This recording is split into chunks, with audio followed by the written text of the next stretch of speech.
Yeah, I'll just share a few words. Today was a really good day for Manitoba in Ottawa. We had an excellent discussion with the Prime Minister and the other premiers about a lot of our top priorities in Manitoba, strengthening internal trade, diversifying our export markets, also strengthening the CUSMA relationship with the U.S. I was able to engage with the Prime Minister on the Churchill project. I think he's uh, happy about the progress that we're making. And specific detail, some of what I shared is that there is a major energy company interested in what we're working on with Churchill.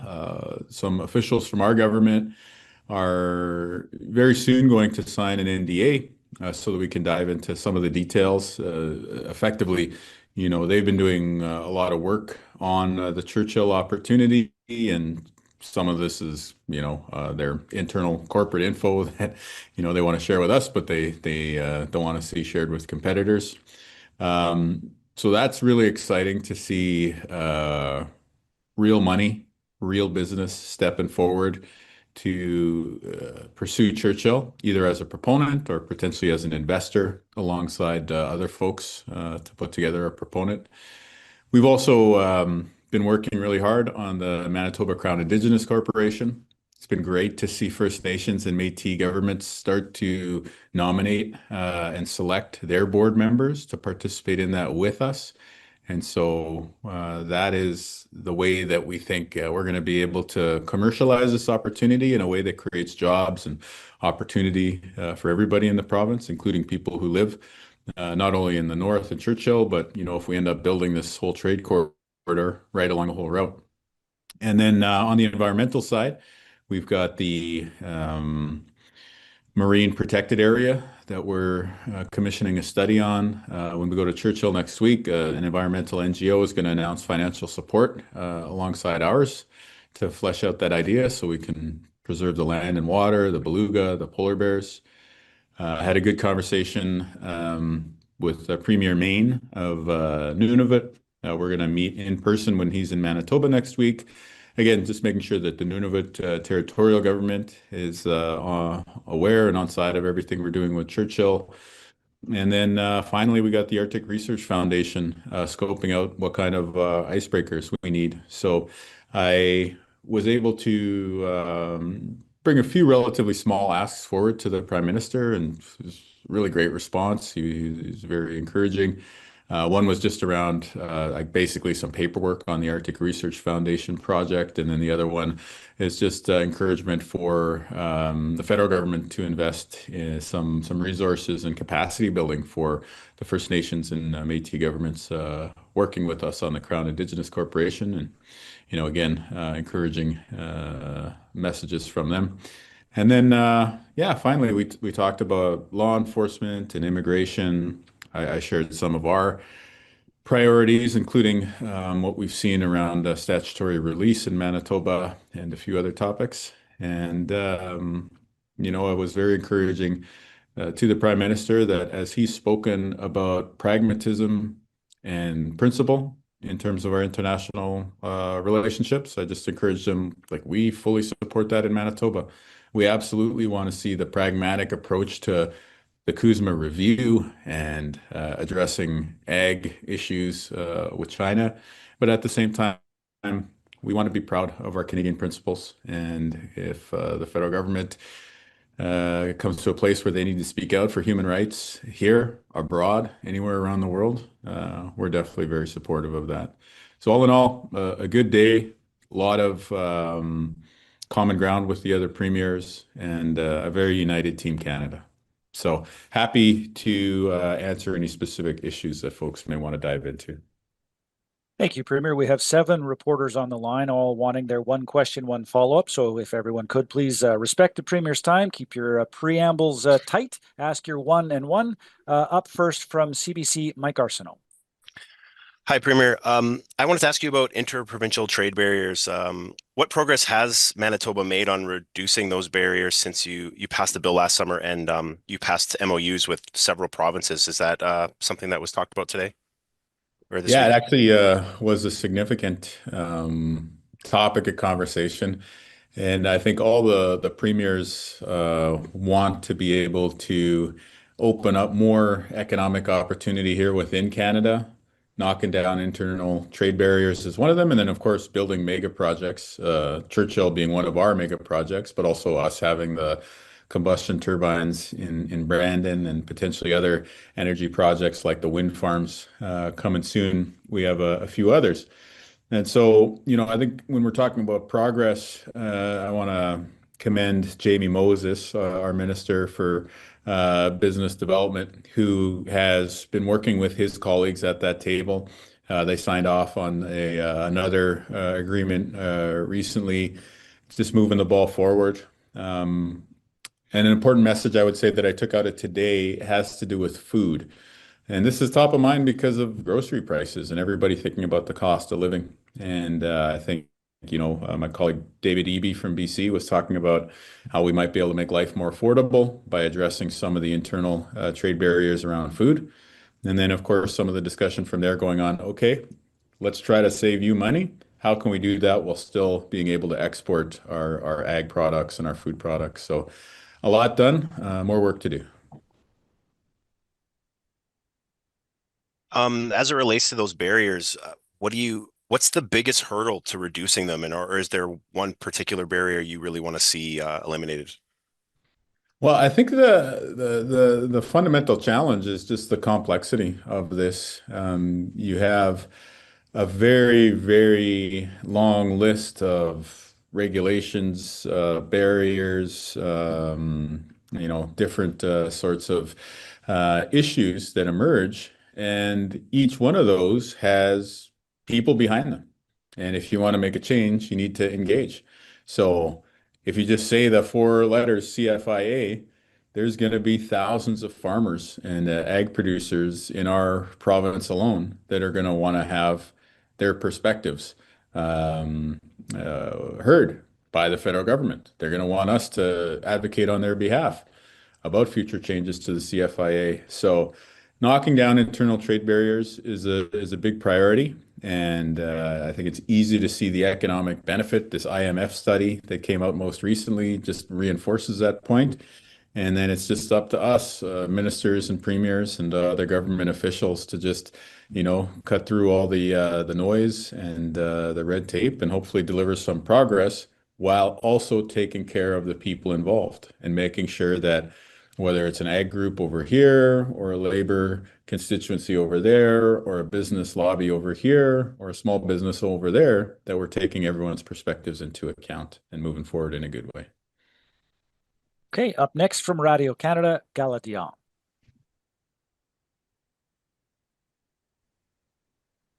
Oh, ton Gala, you're on micro. mute. C'est bon. Ouais. Now it's on. Bonjour, Monsieur Kinew. En ce qui concerne ces barrières commerciales interprovinciales, quel est le processus de suppression? Où en êtes-vous jusqu'à présent? Ben, il y avait beaucoup de travail qui était fait dans le département du développement commercial. Et puis, le mien, qui s'appelle les affaires intergouvernementales. Mais il y a aussi beaucoup de consultations avec soit les compagnies eux-mêmes ou leurs porte-parole, comme les chambers et puis les autres organismes. Alors, il y a beaucoup de progrès que nous avons vus. L'ancien projet de loi 47, les ententes avec les autres provinces comme Ontario, comme le Nouveau-Brunswick et puis les autres. Alors maintenant, dans cette prochaine année, je pense que c'est important de continuer ce progrès pour ce qu'on pourrait appuyer notre économie domestique au Manitoba. Et, pour ma question de relance, pouvez-vous un peu juste Je comprends que le nom de la compagnie n'est pas dévoilé, mais pouvez-vous juste un peu me faire un résumé de comment ça a été cette rencontre avec les autres premiers ministres et M. Carney? Ben, Je pense que tout le monde est content et puis engagé avec ce projet d'avancer le Canada, un Canada uni.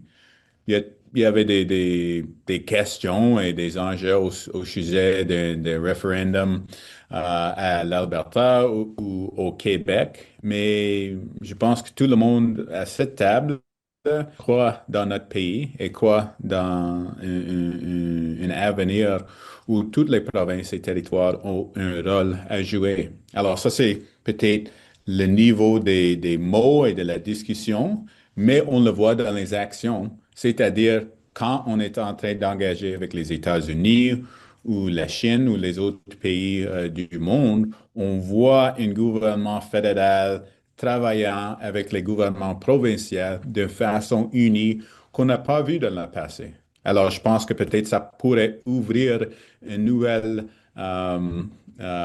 collaboration canadienne et j'espère que ça va aider de rassembler toutes les provinces et les territoires ensemble pour l'avenir. Okay, up next from City TV, Morgan Majeski. Hi, Premier. Thank you so much for the time.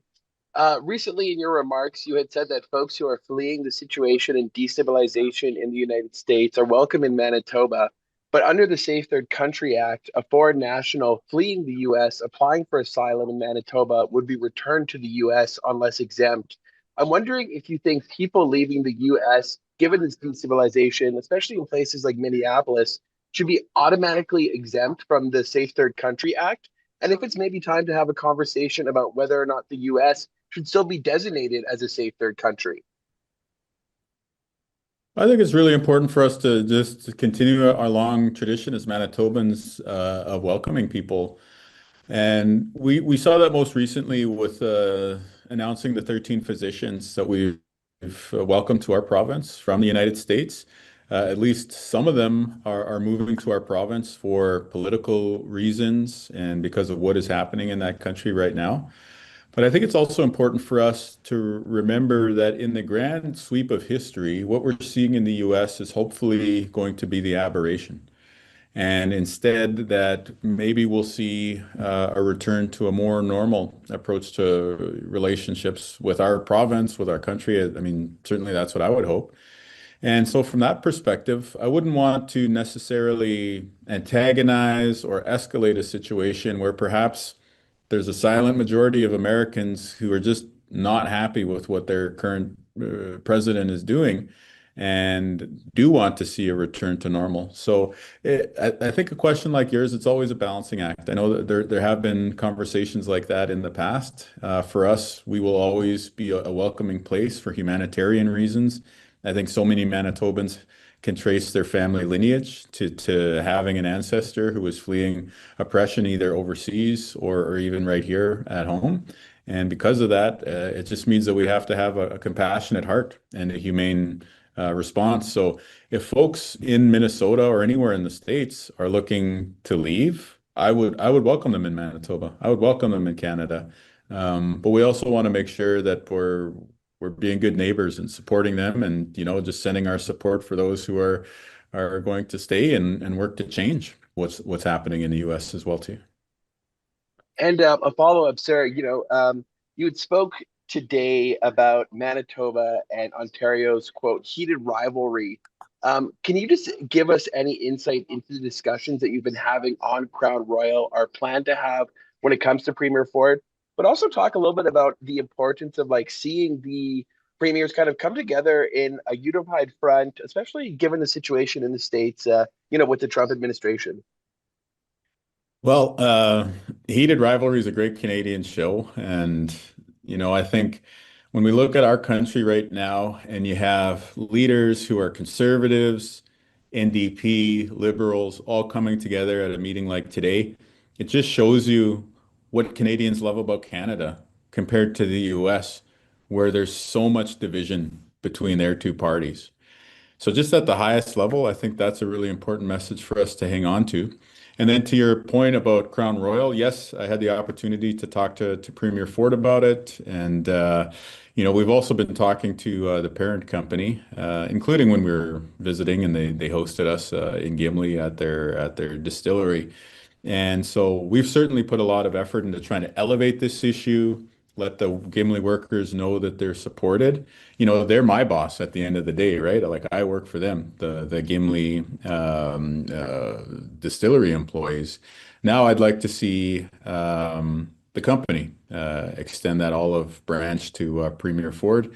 He's invested a lot into elevating this issue too. So if they can give him a win that allows him to hold his head high, hopefully in the next few weeks we'll be able to see some path forward there that just kind of takes the temperature down and allows us to focus on the bigger threat to our economy, which is just all this uncertainty right now, and just working together right across the country. Thank you so much for your time, Premier. Thank you. Up next from the Winnipeg Free Press, Tyler Cyril. Hi, Premier. Can you hear me okay here?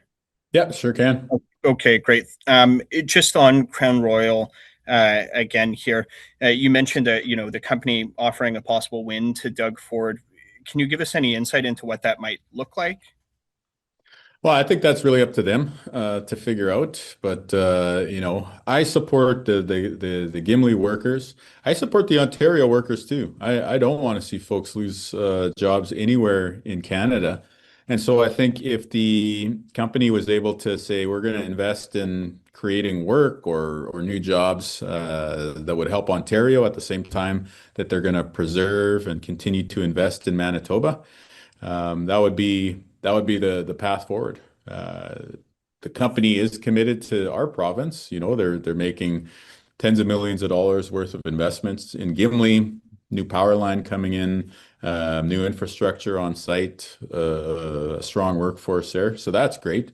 And now just looking at this at a political level, if they can do some maneuvering and some deal making to give the Ontario government a path forward here, that would help us. That would help us too. Has Doug Ford given you any indication of whether he's kind of hearing your message, that he might be considering backing down, anything along those lines? Yeah, I think I'll leave most of the conversation between Doug and I, but between the two of us. But our teams are working on this. He and I are speaking about this. The parent company is talking to our government, is talking to them. So I think things are obviously maybe not in the best place, but all things considered, it's moving along in a positive direction. So hopefully, like I said, in the next few weeks, we'll be able to see something. I don't think it'll be like some big, signing ceremony where it's Doug Ford and I, shaking hands and high-fiving or whatever. But if there's just maybe a way to take down the temperature and Diageo is able to announce something that is good for the Ontario worker, I think that's probably a path to a resolution here. Okay. Thank you, Premier. All right, Thank we're you. over halfway through. Up next, Canadian Press and Steve Lambert. Hi, Premier. Regarding the big energy company, potentially interested in Churchill eyeing it, without at the risk of getting reporters getting like me getting ahead of things. What are they looking at? Is it a pipeline? Is it a terminal? Is it investment in the railway? Potentially a pipe and a terminal, I would say. But the approach that we've taken with the Churchill project is to say, we know that getting to Tidewater in Western Canada has a value. Let's just open it up to the private sector and have them tell us what makes the most sense, what would actually attract investment. And so this energy company, even though in the past I think we've all heard in the public sphere and in the media some of the challenges that Churchill has faced, I think it's a testament to how our Canadian economy and our Canadian society has changed over the past year, that all of a sudden this is looking like something to invest in. This is looking like a route to international markets that could attract large-scale infrastructure investment. So you could potentially see, going back to the substance of your question, you could potentially see all sorts of different configurations going forward, where maybe you're using a rail line and port infrastructure that's there right now to help build a future generation of infrastructure, which could include a pipe, which could include a terminal. Almost certainly is probably going to have to include an icebreaker in the future. And at this stage, it's just really exciting for the province of Manitoba to be able to say that real private sector investment is starting to come off the sidelines and say, you know what, this Churchill thing is worth us looking at in great depth and detail, and we're willing to engage with governments and other business partners to make this thing happen. And when the Prime Minister was here, he met with you in your office back in November. He said briefly to reporters that there are a few things there's a lot of work to be done. Several things have to fall into place. Has there been any progress on the federal commitment to study icebreakers and things of that nature? Yes. Any discussion on that front with the federal government this week?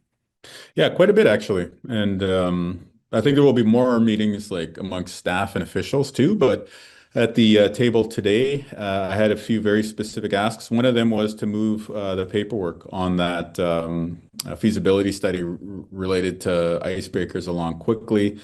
We think we'll get that sorted out in the next week now, and he was supportive of that.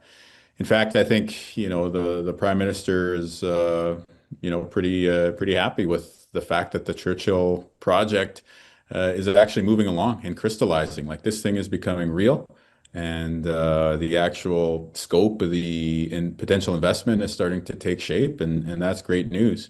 Certainly, it's a win for the Prime Minister if he's able to say this thing that's been talked about for 100 years is now going to see shovels put in the ground because of the moves the federal government has made to lean in to the economy.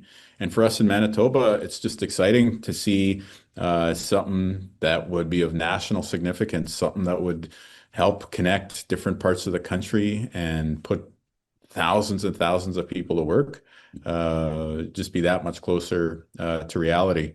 So yeah, so our specific asks of the Prime Minister today, like obviously we're hopeful that there's going to be tons of participation with the federal government in the future, but our specific asks today were to move the feasibility study through Transport Canada's process and put pen to paper. That will allow us to get the icebreaker scope done. And then the second was, now that the Crown Indigenous Corporation is starting to have the board membership filled out, if you will, was to be able to access what the federal government has talked about with capacity building dollars. And just to be clear, the province isn't going to touch any of that. That would be for Indigenous nations, First Nations governments, Métis governments to participate in that process, which again is going to lead to more investment, more prosperity, more jobs. And so we have those kind of very specific, I guess, detailed policy level asks that the Prime Minister and his team was quick to commit to following up on and to make happen right away. But it's against this backdrop of a major energy company putting their hand up and stepping forward, and encouragingly to us, already having done quite a bit of legwork on evaluating the opportunity. And so when you put together a private sector that's starting to move, a federal government that has a new sense of urgency behind it, and then folks in our province, including us as the provincial government, that really want to make this thing happen, it seems like Manitoba's time is coming, and Churchill will play an important part of that. And moving now to Susan Delacourt from the Toronto Star. Susan, one question, one follow-up. Hi, Premier. Thanks for doing this.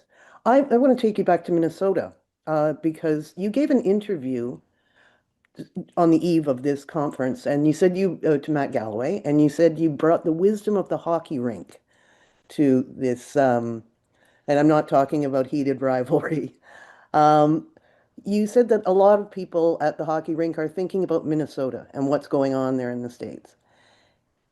I'm curious whether that came up directly or indirectly in the talks among the First Ministers. Yes, it did. I actually raised it. I felt compelled at the table, just given how much I've heard about this from Manitobans.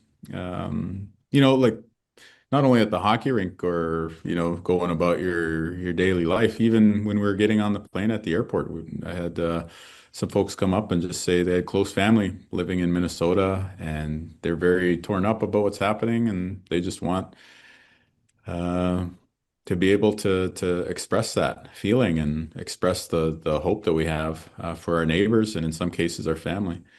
So I raised that at the table. I won't, share the discussion. That's for other folks who are there to weigh in on. But I did say that for Mr. Preddy, for Miss Good, I want us as a country to speak out when we see stuff that don't think when we see things that don't align with our Canadian values. I want us to continue to step up. I think that's what it means to me when I hear a Prime Minister talk about principle and pragmatism in terms of our foreign policy. It means, yeah, we got to put food on the table. We got to help with the cost of living. We got to review CUSMA and put ourselves in the best possible terms for those engagements. But we also have to call a spade a spade. We also have to look clearly into some things that are happening right next to us that are very unjust and be able to say that we are going to continue being a voice of moral clarity. And that's important for us as Canadians so that we can hold our head high no matter what happens in our trade relationships with other countries. But I think it's also important for our American neighbors. Again, I'm hopeful that there's a silent majority of Americans who do not like what they're seeing right now. And that once you cut through all the noise of social media and broadcast media south of the 49th parallel, that actually most people just want a more common sense approach to how things are done. So in that country. And so maybe to bring it back to that more pragmatic level, I think one of the other comments I shared at the table is, it seems like a lot of what Mr. Trump is doing from Venezuela to Greenland to, taking shots at our prime minister is designed to put us on the back foot when we're negotiating. And we need to find strategically a way to get back onto our lead foot and negotiate from our lead foot. And so one of the comments that I made is, if we stay within the parameters of these tariffs and trade deal conversations that are being thrown at us, that might not be a winning strategy to be on the lead foot. However, if we are the voice of moral clarity, maybe we can destabilize Trump heading into the negotiations at a moral level. Maybe we can use morals to destabilize our negotiating partner and take the conversation to a level that he can't keep up on. And I guess the advantage of that approach is maybe that will help us with the trade negotiations, but it's also the right thing to do. I noticed there was no Premier's declaration, though, or First Minister's declaration on the events in Minnesota. And I understand that that may be difficult to do. It runs the risk of looking like interfering. But you'd also mentioned that you talked to Governor Walz and they'd said, speak out. So how do Canada's leaders speak out on what's happening in Minnesota? Well, I think a lot of people, including some of your colleagues, say that I'm like a conservative in terms of policy and stuff like that. But I think this is what makes me a New Democrat. I like a balanced budget. I like tax policy that helps the blue collar worker. But I feel that leaders need to speak out when bad things are happening, when unjust things are happening. And I think that that's one of the fundamental New Democratic ideals. So I'm all for business and I'm all for growing the economy. I'm all for protecting us from the threat of the Trump tariffs. But at the same time, I'm not going to put my hand in my pocket to check how much money I have before I say something about what happened to Mr. Preddy or Miss Good. Would you say that you're all agreed on that then? There was no agreement among premiers? Well, we're very united, and I think for us to maintain that public face of unity when it comes to the economic issues is important. And maybe having, a few people on board a united Team Canada, a Team Canada that is pursuing a trade deal, having a few people aboard that team who are going to speak out is the way that we as Canadians can continue to articulate our values in a time of unprecedented destabilization south of the border. Okay, closing things off from the Globe and Mail, Timur Durrani. Hey. Hi, Premier. Thank you so much for taking our questions today. I'm going to flip the script a little bit and ask you some questions for a different story we're currently working on at the Globe. So earlier today, a sentencing report of a disciplinary panel was released that showed that Manitoba's nursing regulator has canceled the license of a foreign-trained registered nurse who incorrectly injected a patient with medications that could have killed the patient had a paramedic not intervened in the incident. So my first question is your government willing to meet with the Manitoba College of Nurses to talk about reinstating higher standards for international nurses who were first licensed elsewhere in Canada? Well, we'll be willing to meet with them for sure. But I'm not convinced that what they had to say today is a reflection of what took place, and maybe not just more a reflection of their own policy view. So maybe that's where a conversation would help. What I would say in the first instance, though, is Lynn Lake is a community that has had a lot of challenges with healthcare over the years, some because of cuts, some because of the short staffing. And just this past week on a separate wavelength before the story came out, I was reaching out to Mayor Dulowich and just signaling that we're serious about helping them with healthcare in Lynn Lake. So anything that happens on this issue, a conversation with the college, conversation with nurses on the front line. I love nurses. I want to see more of them working in Manitoba. I want to see more of them working in Lynn Lake. But I also want those conversations about boosting staffing and making sure that there's patient safety. I want that done with respect for northern communities like Lynn Lake. So I think there's a lot to dive into here. There's probably going to be a difference of opinion between folks at the college and people in our government. But hey, that's why you have meetings sometimes, right? It's just to hear the other side's perspective and try to find a path forward.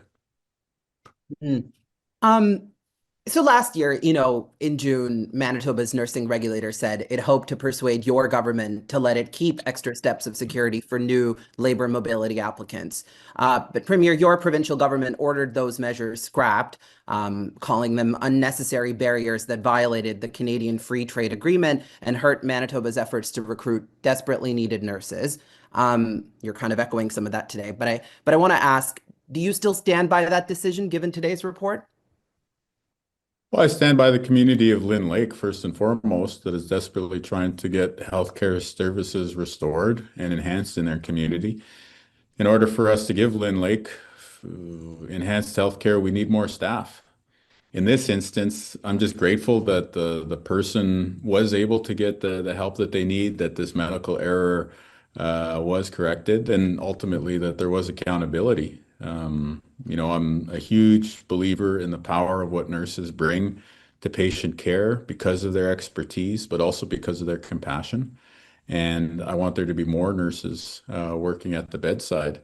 A report like this is certainly tough, but you can't discard the years of people advocating for this particular college to open up more opportunity for nurses to work in our province. And again, if they want to meet, certainly we can do that. But in the interim, I think we have to remember that people have been asking for years and years and years for this college to welcome more nurses, to make it easier for nurses from around the world and in particular other parts of the country to move forward. So I'm sure there'll be a learning opportunity for our government through this report and through meeting with the College of Nurses. And I would just ask the College of Nurses in Manitoba to also keep an open mind about learning lessons, because certainly they have been called out by many folks outside of our government about the need to modernize and to get with the times. And we just want patients to be safe along the way there. So certainly a lot of work to do. And the fact that you're asking this question on a call where the first 4 or 5 questions were all about knocking down internal trade barriers, I think is relevant context, is something that we do have to keep in mind. But when people's lives are at stake, when somebody received a very scary administration of medications which were not supposed to be delivered to them in error, I think it is a wake-up call and a reminder of the fact that when people are asking for trade barriers to be brought down, well, we need to take the time to get those right. And at the same time, to remember that when people are bringing forward issues like this one, that we do have to remember the bigger context in which Donald Trump is threatening our Canadian economy. Local communities like Lynn Lake are asking for more healthcare, and we have to be responsive to those needs at both the macro and local levels too. Thank you, Premier. This concludes the questions. I don't know if you had any closing remarks. Obviously, the floor is yours, sir. I just really appreciate everyone's time. Thanks for being flexible with that. It was a really great day for Manitoba, and have a great evening. Thank you, Premier. Recording stopped.